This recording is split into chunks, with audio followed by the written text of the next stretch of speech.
I'll tell you a story. This is one of a series of Reb Mendel Futerfas stories. Reb Mendel Futerfas stories.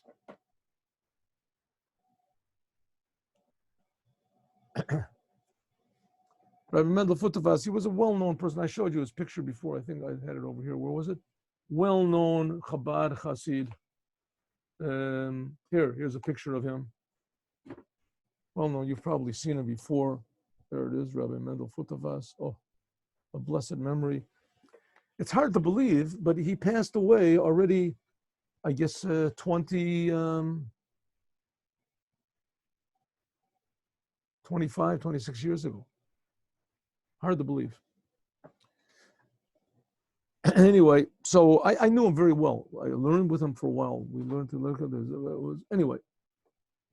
So, okay, I'll tell you the story. The story of the tightrope walker. And then next day, tomorrow I'll tell you the story of the deep sea diver. You have to remember. And then there's the story about the Cossack's horse. So here's the story about the tightrope walker. The story of the tightrope walker is, and I heard this also, I heard some of it from him, and then I heard that he told it to others and he added things on. So here's the story. Rabbi Mendel Futerfas, he was put into Siberia. He worked in Siberia, he lived in Siberia. It was a punishment. He lived in Siberia. And he had to work at hard labor. There's a lot of very amazing stories about what happened over there in Siberia. Most of the people that went into Siberia, they didn't come back, but at least some of them came back. And he was one of them. So there was one person in Siberia when it was the Russian winters, the nights are very long, and they used to work out in chopping wood or whatever it was in the forest. But when the night came, so the guards brought everybody back into the barracks, and they left them in the barracks. They had to sit in the barracks because they didn't want them outside. They were afraid people would make escapes and things like that. So what would they do? They would pass the time away. Sometimes they would tell stories. So one person told a story that he was a tightrope walker. And he said he used to walk on a rope and he used to be in a circus and he walks around. Now, Rabbi Mendel Futerfas was a religious Jew. And he was not exposed to this, circuses and tightrope walkers and trapeze. Well, what do you do? It's not, nowadays, if you want to look up a circus, you hear a story of a circus, you can click on the Google and you can see a circus, what a circus is. But then there was no such thing. So he was thinking to himself, this is the most stupid thing in the world. Why would a person want to walk on a rope? You have enough problems just walking on the ground. Walk on a rope is a big deal. Anyway, after Stalin died, which was like 1953, so they let up on the, anyway, at one point they let up. I don't exactly know what the timeline was. Rabbi Mendel Futerfas, he was like in Siberia like for 5 years, I think, 5 years, 7 years. I heard different. And because at one point they became easier. I heard it was when Stalin died, they became easier. As soon as they did that they let up on the conditions. So this fellow that said that he was a tightrope walker, he went and he found a big rope and he strung it up between two buildings. Reb Mendel said about like 12 feet high or something, a little more than a story high. And everybody was, even the guards, they were bored to insanity. So they were interested, what's going on? So he strung this rope up and he knew how to make it tight. And he said, okay, now there's going to be a performance.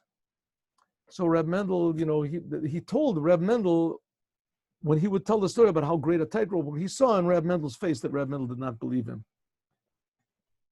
So he got up on this rope and he started to walk. And Reb Mendel told me he fell down a couple of times, but he knew how to fall down like a cat, he said. Then he got up on the rope and he started to walk and he walked and he got to the middle and people threw him things and he threw things back and he was dancing on this, and then he had a stick or something that he held, I guess. Anyway, he got to the end of the rope and he turned around and he came back. And as soon as everybody's clapping, they were all over. So as soon as he came back, he finished this whole trick, going to the end, coming back. He went over to Reb Mendel and said, no, what do you say now, Jew? Huh? What do you say?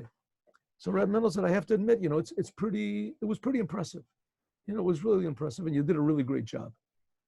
And, you know, but you have to understand me. I had doubts, you know, I couldn't figure out what. So the person said, yeah, I understand you. Now I want to ask you a question, Jew. What do you think my trick was? How do you think I did it? Walk on a rope.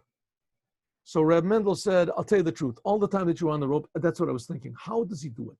They must have some sort of a trick.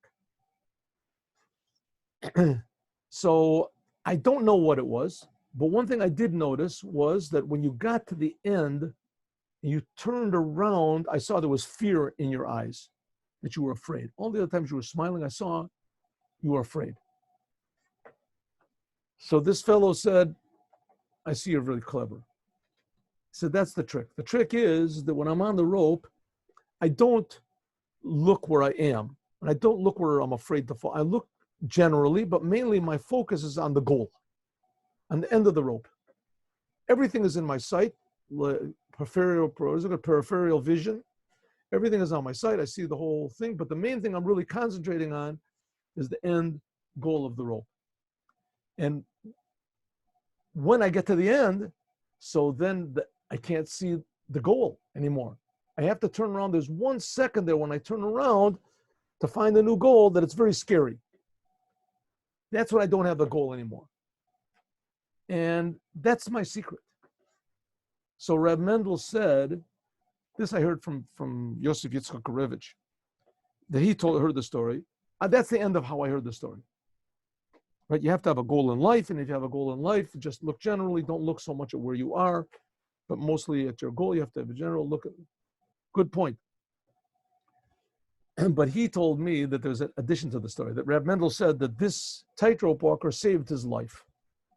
Why? Because he had been working on himself in Siberia not to be depressed, not to be sad. And he was working, and there was so many, hundreds of reasons to be sad and depressed. I mean, reasons that break the essence of a person's soul. Who knows what this is? Family. There was no health. No, there was no friends. There was no condition. It was cold. There were diseases. You know, a person thought, what's the point of suffering another day? Why don't I just die? What's the point? Instead of suffering 50 days, another year, to suffer 2 more years just to pure suffering and then die? Maybe I'll die now. There were all these reasons why a person, and Reb Mendel, he was working on himself every day constantly to be happy, to be positive, to find something, some reason, some idea, something to keep him. But finally, the Reb Mendel said that it got so deep. And so there's, and a person is a person. What can you do? You know, not every day goes according to your mind.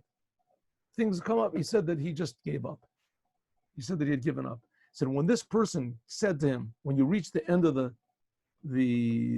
rope, and you have to turn around and find the new goal, is then it becomes a bit scary. Then it becomes a little bit, how to say, deep, dark. But then you find the new goal. Reb Mendel understood, oh, that's what I have to do. I have to find a new goal.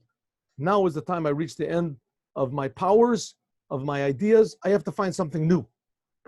And that's what he did.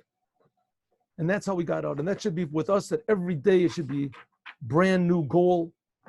Every day should be a brand new energy and encouragement from Hashem and from the world around us and from the Rebbe to use the Torah to do more and to improve the world. Have a good Shabbos, everyone. Shabbat Shalom. Toda Rabbi.